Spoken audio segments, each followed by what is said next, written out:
오늘도 참 좋은 날, 거룩한 주일을 맞이하여 주님 앞에 나와 하나님 앞에 영광의 예배를 드리는 여러분 위에 하나님의 은혜와 축복이 함께 하시기를 주님의 이름으로 축원합니다. 지금 세상에서는 이렇게 전쟁 소식이 많이 들리고 있습니다. 여기저기 이렇게 폭탄 소리가 들리고 있는 이때에 전쟁이 그치기를 우리는 기도합니다. 창세기 14장에는 전쟁을 지휘하는 전사로 아브람을 소개하고 있습니다. 그의 조카 롯이 사로잡힘으로 말미암아, 그러므로 말미암아 아브람이 개입하게 되어집니다. 이 전쟁은 아브람을 가나안 땅에 불러 그를 통해 구속의 역사를 이루어 가시는 하나님과 또 이를 방해하려고 하는 사탄의 계략이 함께 이 전쟁 속에 숨어 있다라는 것입니다. 그러므로 이 전쟁을 영적 함축성을 지닌 영적 전쟁이라고도 할 수 있습니다. 오늘 여러분, 우리들의 삶에서 얼마나 많은 영적 전쟁이 펼쳐지고 있느냐라는 겁니다. 그리스도인의 삶은 과연 무엇입니까? 그것은 마치 이와 같이 영적 전쟁을 펼치고 있습니다. 그리스도인의 삶은 이렇게 전쟁인데 겉으로는 아무 일이 없는 것 같지만 영적인 눈을 뜨고 보면 하루하루 얼마나 많은 전쟁을 치르고 있는지 모릅니다. 누구와? 나 자신과의 싸움이기도 하고 외부와의 세력이기도 하며 악한 사탄 마귀가 우리를 호시탐탐 노리기 때문입니다. 그래서 사도 베드로는 이렇게 말합니다. 근신하라 깨어라, 너희 대적 마귀가 우는 사자같이 두루 다니며 삼킬 자를 찾나니라고 했습니다. 사탄이 지금 이 순간도 우리를 삼킬 자를 없나 하고 두루 다니고 있어요. 우리 눈에 보이지 않지만 영적인 전쟁이 치열하게 벌어지고 있다는 것입니다. 오늘날 우리는 매일 영적 전쟁에 노출되어져 있는데 지금도 전쟁을 치르고 있습니다. 이 영적 전쟁에서 믿음 생활 속에서 어떻게 하면 승리로운 삶을 살아나갈 수가 있을까? 어떻게 하면 우리가 멋진 성도로서 훌륭한 발자취를 남기고 살아갈 수가 있을까라는 물음입니다. 그러려면 첫 번째는 우리가 주님을 섬기는데 사랑과 헌신과 희생의 삶이 따라줘야 합니다. 사랑과 헌신과 희생의 삶이 따라주지 않으면 승리롭고 복된 영적 정쟁에서 살 수가 없습니다. 주님, 오늘 말씀대로 사랑과 헌신과 희생의 삶이 내 삶 속에서 나타나지게 하여 주옵소서. 우리가 살아가는 데서 1원도 손해 안 보려고 해야 되겠죠. 10원도 손해 안 보려고 해야 되겠죠. 하지만 때로는 우리가 헌신하고 때로는 우리가 희생하는 삶이 필요로 합니다. 창세기 14장은 내용은 이렇습니다. 지금 메소포타미아 지역의 4명의 왕과 요단 지역의 5 왕이 싸우기 위하여 국제전쟁이 펼쳐진 겁니다.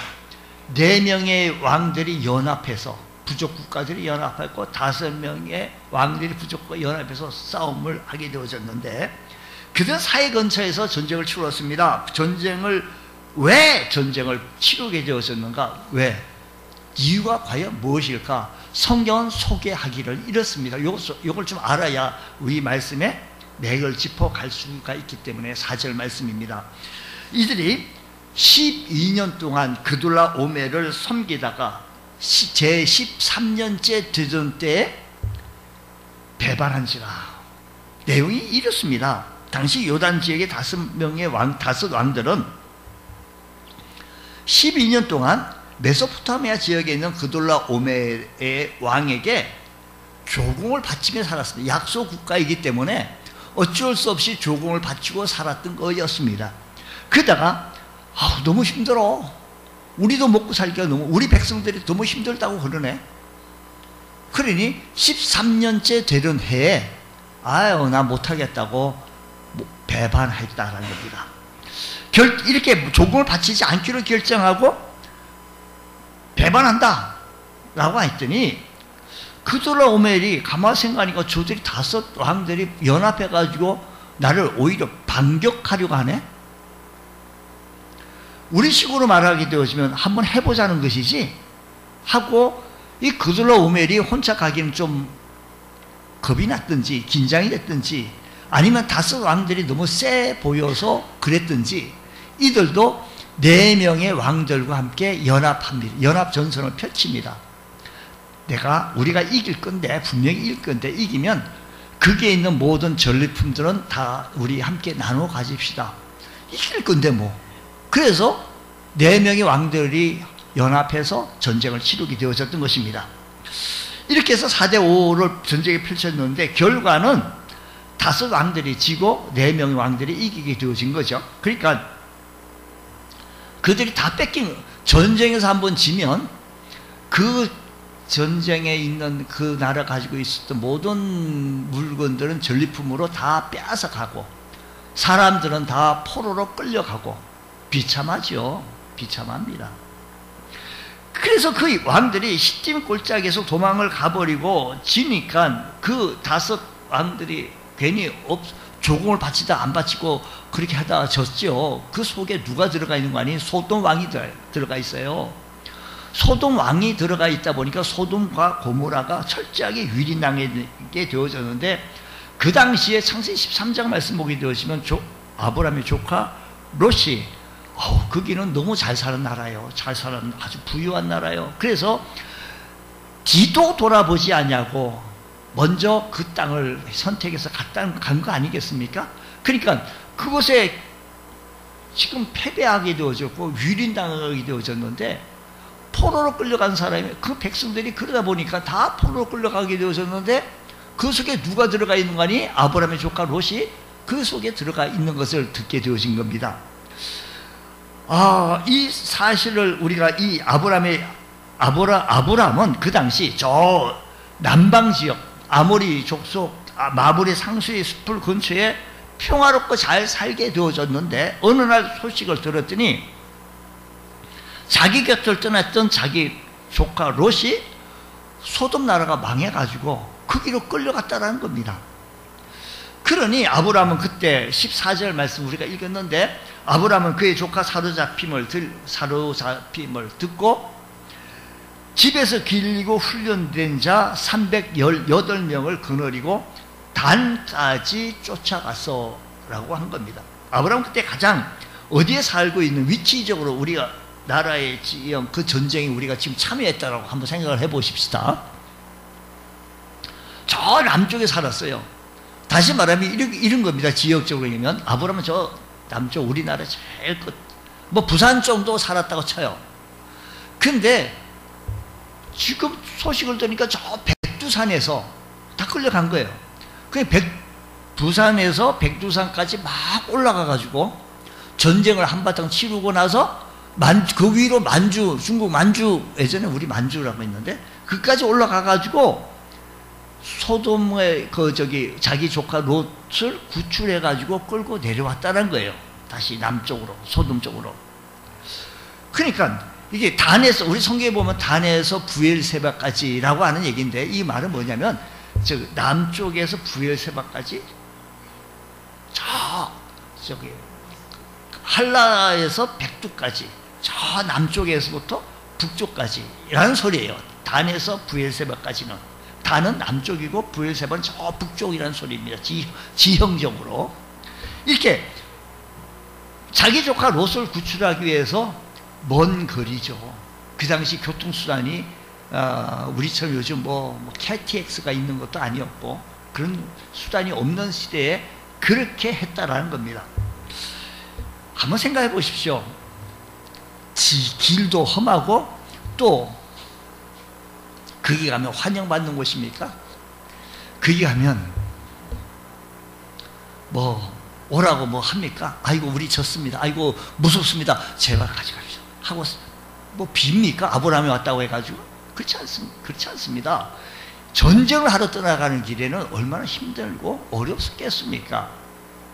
그들이 그 지역의 족속들을 모두 굴복시키고 그 당시에 제법 강했다라가는 요단의 다섯 왕들을 다 제패하고 끌고 갔는데, 그리고 그돌라오멜이 강했기 때문에 12년 동안 조공을 바친 것 아니었겠습니까?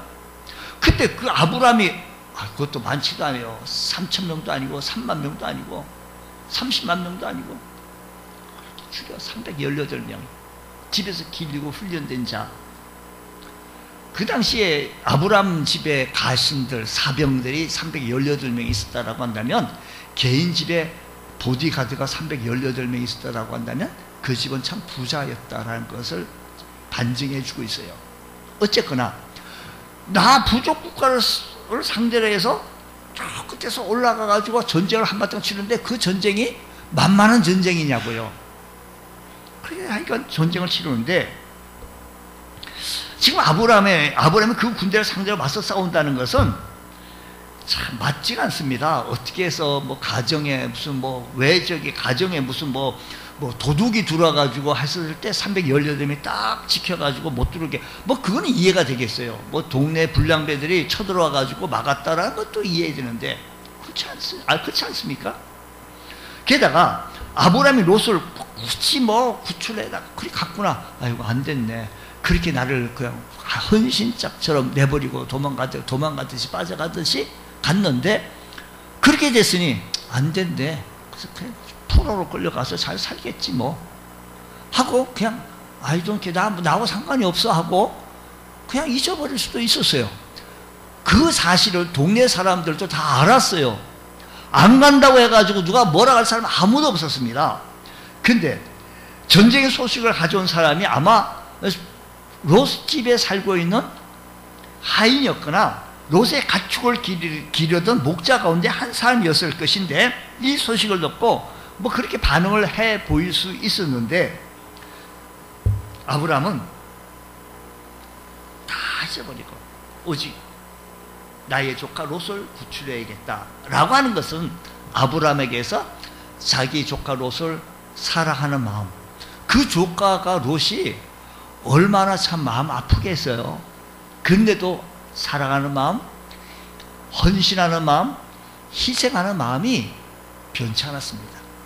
우리가 승리로 복된 삶을 살아가기 위해서는 영적 전쟁에서 교회 생활하고 믿음 생활해 나가는 데 있어서 사랑하는 마음, 헌신하는 마음, 희생하는 마음이 없이는 승리로 복된 삶 살아가기는 참 어렵습니다. 교회를 위하여 섬길 때 우리가 누가 하겠지, 뭐 나 아니라도 많이 있겠지라고 미룬다고 방치한다면, 나를 그렇게 아프게 하더니만 아유 내가 저거 하면 금방 하는데 껌인데 뭐 아유 내려둬, 내가 해봐한들 뭐 좋은 소리 듣겠나 하고 방치해버릴 수도 있습니다. 우리 믿음 생활 해나가는 데서도 영적 전쟁 속에서 사랑과 헌신과 희생의 삶이 되지 않고는 승리할 수 없습니다. 내가 좀 헌신도 필요하고요, 내가 희생도 필요합니다.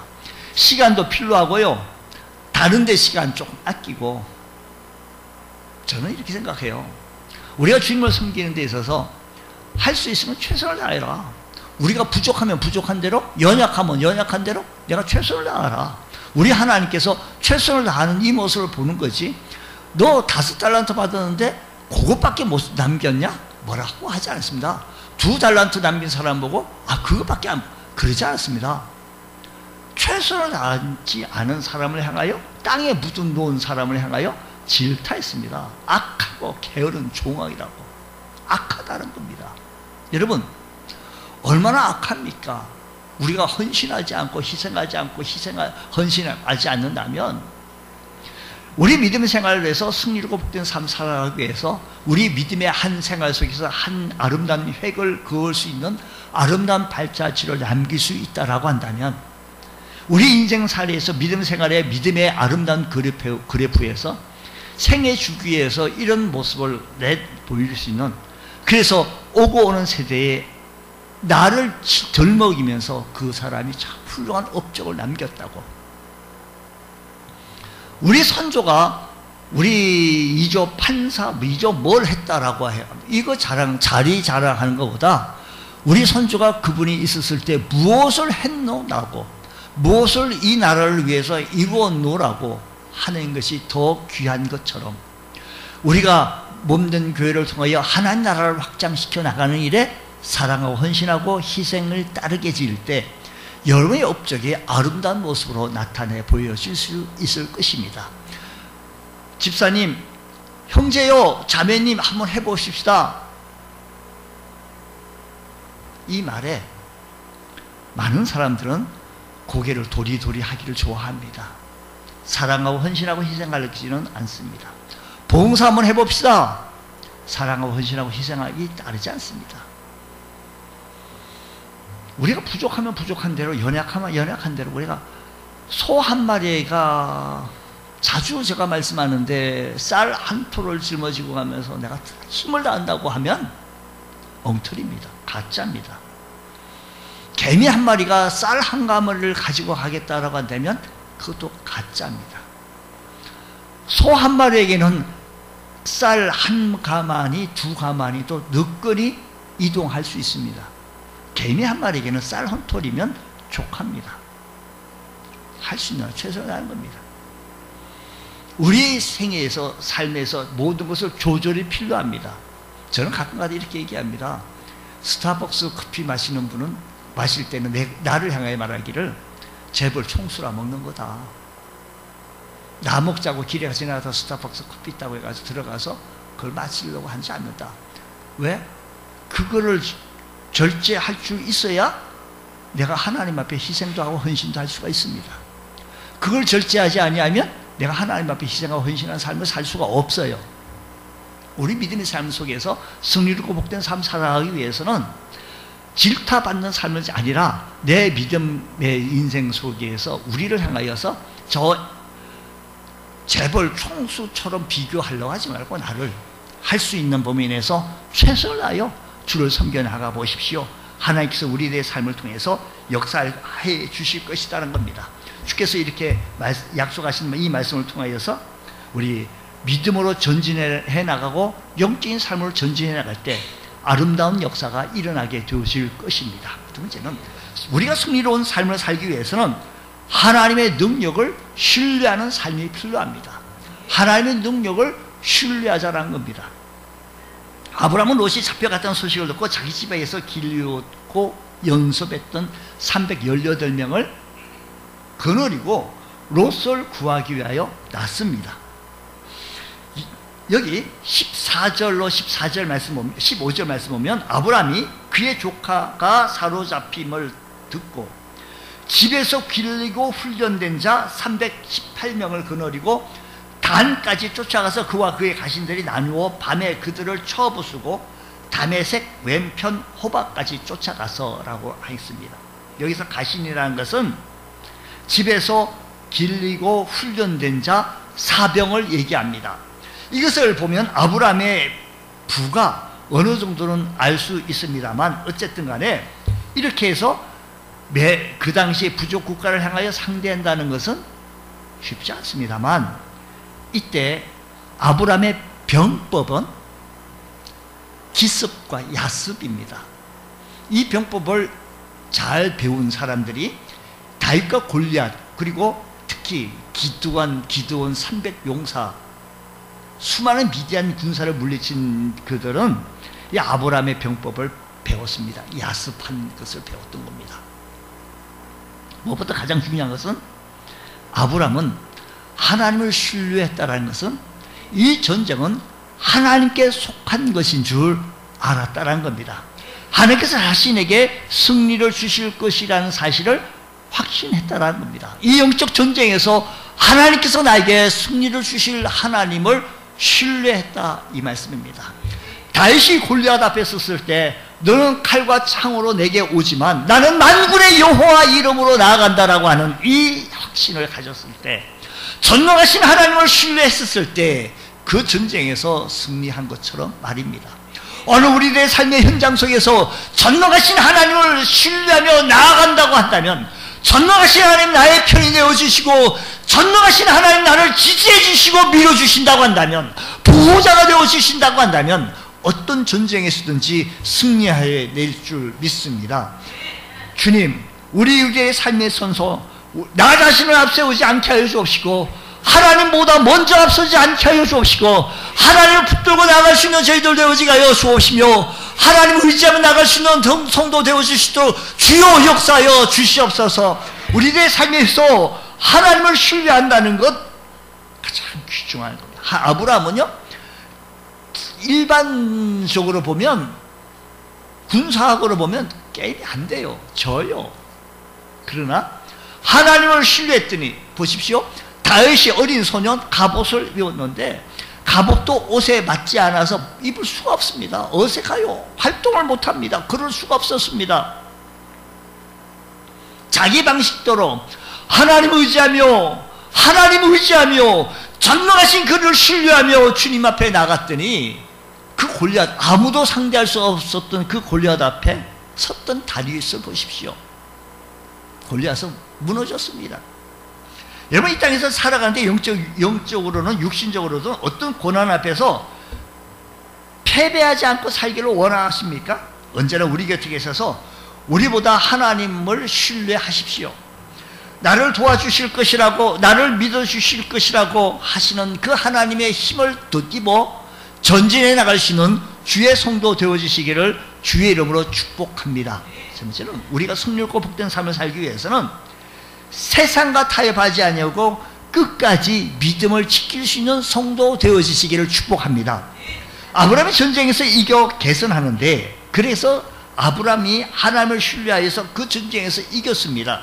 이제 이겼으니 다시 이제 돌아오게 되어지는데, 개선하는데 누가 나오는 거 아니? 소돔 왕이, 도망갔던 소돔 왕이 나서서 그를 마중 나와서 영접합니다. 그리고 자기 백성들을 다 돌려줄 테니 전리품만 너 가져라. 소돔 왕이 왜 그랬을까요? 사람은 내게 보내고 물품은 내가 가져라. 사람은 내가 가져갈 테니 전리품은 너. 여러분, 여기서 이번 전쟁에서 자신의 모든 명예를 가져가겠다는 겁니다. 말 그대로 한다면 포로로 끌려갔다가 되찾아온 사람들은 내가 데리고 갈 테니 전쟁에서 얻은 노량물은 전부 네가 잘 가져라. 이 전쟁에서 얻은 전리품이라는 것은 이게 돈 1,000원, 돈 10,000원 정도 아니에요. 돈 10만 원 정도 아니에요. 전쟁에서 얻었던 전리품이라는 것은 그 당시 소돔이라고 하는 나라는 부한 나라였기 때문에 그 많은 것들을 다 가지고 왔던 것을 다 가지고 오는 겁니다. 적당한 금액이 아니에요. 많은 돈이었어요. 당시 관습은 전쟁에서 승리한 사람이 전리품을 다 가져가게 되어져 있습니다. 그 전리품은 누구에게 어떻게 나눠줄 것인지 전쟁에서 승리한 사람의 마음대로 하는 겁니다. 전쟁에서 승리한 아브라함이 당연한 권리에 있는데도 소돔 왕은 마치 자신이 전쟁에서 직접 나가서 싸운 것처럼 도망갔던 사람이 사람만 내가 데리고 갈 테니 노획물은 당신이 가지시오. 뭐지 큰 기마에 쓰는 것 같습니다. 소돔 왕이 성으로 돌아가면서 포로로 잡혀갔던 사람들을 끌고 돌아가겠지요. 지금 아브라함에게 있어서 사람이 필요한 건 아니었습니다. 자기 조카 롯을 데리고 그곳에 소돔 땅이라고 하는 그곳에 살기를 원했지 않냐? 그러니까 살아라. 이거였지. 아브라함은 무슨 전리품을 얻으려고. 아니, 여기서 참 우리가 좀 알아야 합니다. 영적인 사실을 좀 알아야 되는데, 소돔 왕이 성으로 돌아가면서 포로로 잡혀갔던 사람들을 이끌고 가게 되었을 때 소돔성 사람들이 사람들을 다 끌고 들어오는데 이거 왕이시여, 그 전리품 다 어디 갔어요? 그럴 때 소돔 왕은 뻐기면서 내가 아브라함 다 줬어 라고 얘기하는 거예요. 더구나 전쟁에서 이기고 돌아왔다면 노예물이 분명히 있을 텐데 왕은 사람들만 다 데리고 들어가면서 노예물은 다 저 사람 다 줬다고 하니 사람들이 묻기를 전쟁에서 얻은 노예물은 아브라함을 다 줬다라고 하고 모든 영광은 소돔 왕이 다 찾아가겠다는 겁니다. 여기서 소돔 왕 하게 되고 소돔 세상 왕 지칭하는 겁니다. 여러분, 소돔이라고 한다면 세상을 지칭한다는 것을 우리는 익히 알아야 합니다. 아브라함이 소돔 왕이 그런 계략을 몰랐겠습니까? 아이고 그래 너 와 알았다. 하지만 자신의 노량물 중에서 이 전리품, 많은 큰 전리품을, 많은 것을 얻어놓은 것 중에서도 하나도 내가 가지지 않겠다. 사람도 그렇거니와 노량물도 하나도 가지지 않겠다라는 겁니다. 자, 말씀 보십시다. 23절 말씀, 우리가 이 말씀은 우리 함께 있는 것이 더 은혜가 될 것 같습니다. 23절, 내 말이 내가 아브라함으로 치부하게 하였다 할까요? 내게 속한 것은 실 한 오락이나 덜매끈 한 가닥도 내가 가지지 아니하리라. 실 한 오락이, 덜매끈 한 가닥도 내가 가지지 않겠다. 여기서 이 말을 표준 세번역 성경에서 뭐라고 설명하는지 보십시오. 그대의 것은 실오락이 하나나 신발끈 하나라도 가지지 않겠습니다. 그러므로 그대는 그대의 덕분에 아브라함이 부자가 되었다고는 절대 말할 수 없을 것입니다. 라고 성경은 그렇게 말합니다. 소돔 왕의 계략이 바로 이겁니다. 세상 왕의 계략이 이렇습니다. 내가 노랑물을 아브라함에게 주어서 아브라함이 부자가 된 거라고. 아예 내가 그렇게 줬지. 누가? 세상이 그렇게 너를 준 거지. 근데 그렇게 부자가 된 거라고. 당시 아브라함이 부자였는데도 전쟁에서 승리하고 돌아오니 그 기회를 이용해서 자기가 아브라함을 부자로 만들어 준 거야. 세상에서 말하기를, 아유, 우리 세상이 너를 그렇게 부자로 만들어 준 거야 라고 얘기를 하고 싶은 거예요. 그때 아브라함은 아니요, 당신 다 가져가시오. 결코 쉬운 일이 아닙니다. 소돔 왕이 아브라함에게 양보하려고 했던 이 재물은 결코 작은 액수가 아니었기 때문입니다. 그 당시 부자였던 소돔을 쳐서 그날의 재물을 다 얻어가지고, 게다가 다윗 왕의 5왕의 왕들까지 다 소유물을 다 빼앗았으니 그 재물이 어마어마한 재물이 되어진 건 아니겠습니까? 아브라함이 그 당시 부자라고 했지만 돈이 필요 없어서가 아닙니다. 여러분, 우리들이 살아가는데, 여러분 살아가는데, 먹고 살아가는 데에서 요즘 우리 먹고 살아가는데 뭐 부족한 거 있겠습니까? 돈은 많이 있는데도 액수는 늘어나는데도 왜 내가 자꾸 부족한 걸 느끼긴 하겠지만, 우리 예전부터, 우리 옛날 왕보다 더 잘 살합니다. 옛날 왕들은요, 집에 냉장고가 어디 있어요? 집에 텔레비가 어디 있어요? 핸드폰이 어디 있어요? 근데 여러분 잘 살고 있습니다. 근데 늘 부족함을 느끼는 건 왜 그런지 몰라요. 아브라함도 그랬을 거예요. 부자라고 했지만 부족함을 느꼈을 것입니다. 왜? 돈이 필요치 않아요? 여러분 돈이 있으신데도 불구하고 나가실 때 제가 여러분들에게 돈을 100만 원씩 봉투에 다 넣어서 드릴 테니 줄을 한 줄로 쓰시오. 그런데 아우 나 바빠서 그냥 하는 사람 비켜 하는 사람이 아무도 없을 거예요. 100만 원 다 받아갈 거예요. 왜요? 돈은 좋기 때문에. 제가 그 돈에다가 코를 풀었습니다. 그런데도 불구하고 돈을 가져간다는 것은 돈의 가치를 알기 때문입니다. 다시 말한다면 아브라함은 돈의 가치를 알았는데도 불구하고 거절한 게 뭘까요? 돈이 필요 없었을까요?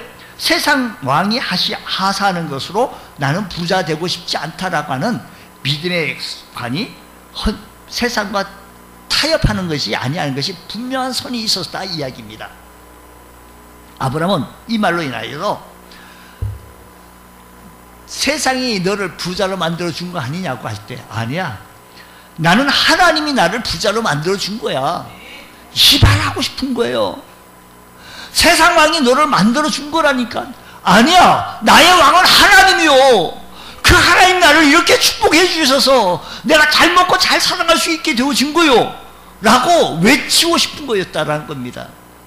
이 세상을 살아가다 보면 고난과 역경이 무서운 공격으로 아주 우리에게 엄습해 오는 영적 전쟁이 펼쳐집니다. 그것은 바로 우리를 안락하게 하는 삶의 유혹으로 우리에게 옵니다.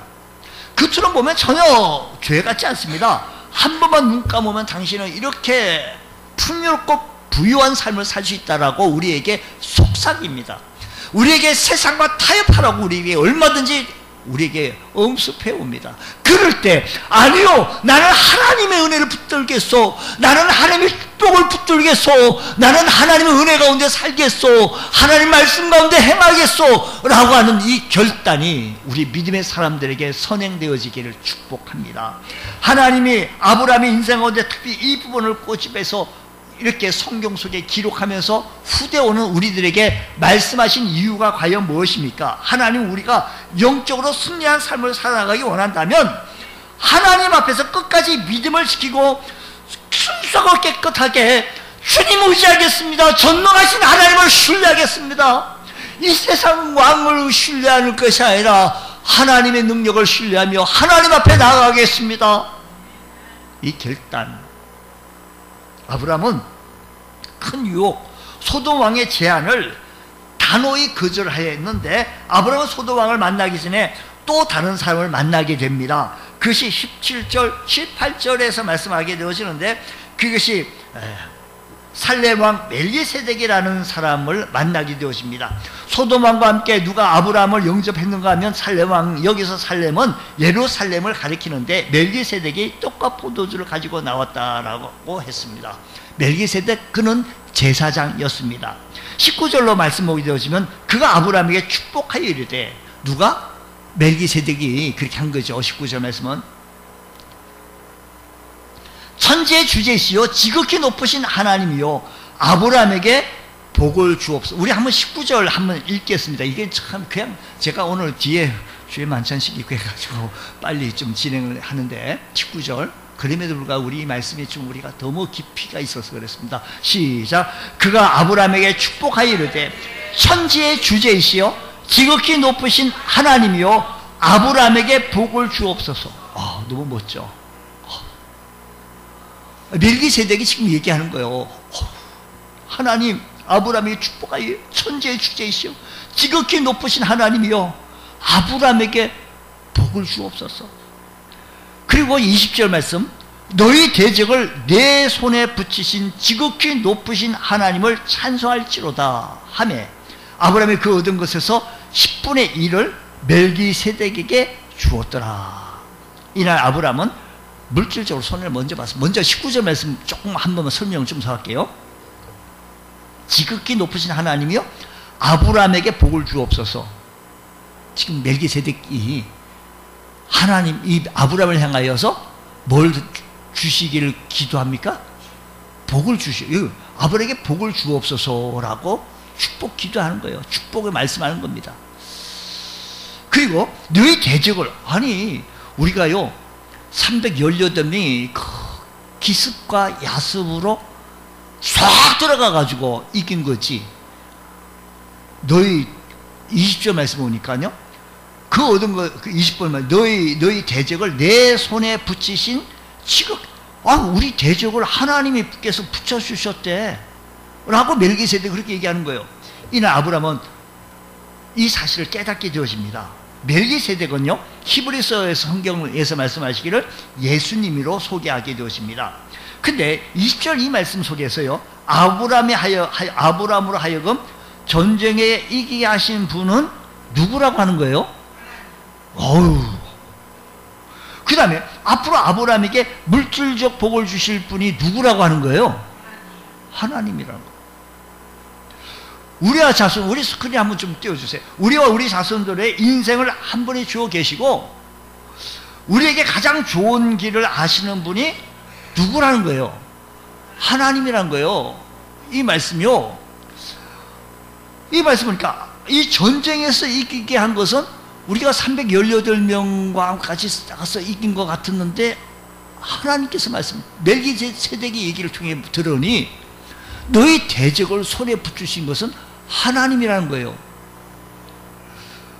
그리고 아브라함이 19절 말씀, 아브라함에게 물질적으로 복을 주실 분은 누구래고요? 하나님이요. 우리와 우리 자녀들의 인생을 가장 좋은 길로 인도하시는 분은 과연 누구라고요? 여러분, 이 스크린이 답까지 다 나와 있어요. 보세요. 하나님께서 이렇게 우리와 우리 자녀들의 인생을, 우리의 인생을 축복해 주시는 분은 하나님이라는 겁니다. 우리는 어떤 길을 우리에게 최선의 길인지 잘 모를 때가 많습니다. 하나님, 우리의 자녀 길을 어떻게 해야 됩니까? 정치 외교학과를 가야 될까요? 아니면 기계공학과를 갈까요? 어떻게 해야 될까요? 어린아이의 부모의 마음을 잘 어린아이가 부모의 마음을 잘 모르듯이 우리도 잘 몰라요. 우리 앞을, 우리의 미래를 우리가 어떻게 알 수 있겠습니까? 우리 과거, 현재, 미래까지 다 아시는 하나님께서 오늘도 우리를 인도해 주시기를 원하시는 그 하나님, 우리가 수산길을 살아갈 때, 하나님과 나갈 때, 하나님 의지하고, 세상과 타협하지 않냐고. 아니요, 나는 소돔 왕, 세상 왕이 나를 축복한 게 아니라고. 하나님이 복을 주실 것이라고. 그러면서 열의 하나, 세상 사람들은 아니 열의 하나도 10개도 부족한데 어떻게 그 9개를 가지고 살 수 있겠냐고. 아니라고. 세상 왕이 얘기하는 겁니다. 하나님의 사람들은 하나님이 축복해 주셔야 되겠다라고. 하나님의 것을 하나님께로 들을 수 있는 이 믿음이야말로 하나님께서 우리에게 복을 주실 수 있는 하나님의 역사하심을 바라보게 되었습니다. 이 사실을 기억하시면서 우리 승리롭고 복된 삶을 살아가기 위해서는 사랑과 헌신과 희생의 삶을 따라야 합니다. 그리고 전능하신 하나님을 신뢰하는 믿음의 고백이 있어야 합니다. 세상과 타협하지 아니하고 하나님 붙들고 나갈 때